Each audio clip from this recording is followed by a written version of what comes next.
Hello, I'm Sydney Neely, and welcome back to The Shortcut. Coming up on tonight's show, each month we've talked about how doing one thing, making one change in your life might just make a huge difference. Well, joining me on The Shortcut to talk about the power of rest and why you need it is Danese Banks, the Life Changer coach. Hi, Denise.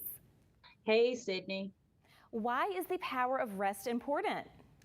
It's important because society right now, we just believe that busyness is so important and that busyness is our sign of being successful or our badge of honor in terms of productivity. But that just couldn't be further from the truth. In fact, we need to incorporate rest in our work cycle to actually be more productive and be more successful.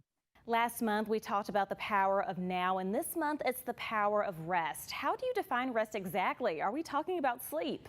Talking about sleep, we're actually talking about a bridge to sleep or a waking sleep. It is more like the time where we are intentionally allowing ourselves to just do nothing, allowing ourselves to just be. How does doing nothing help us to be more productive? I'll give you a good example. Let's say we have two workers and we're talking about incorporating rest into the work cycle. Worker one is just a busy bee, just gets to work and just does their work nonstop, doesn't take breaks, doesn't take lunch, just does the task at hand. And then you have worker two who also gets to work on time, but takes the 15-minute breaks, takes the lunches, allows themselves time to just rest within the work cycle.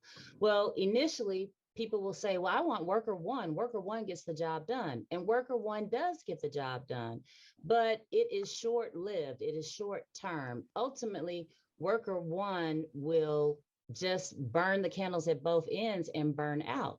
Whereas worker two, because worker two has incorporated rest into the cycle, will actually outperform and be more productive and more efficient than worker one.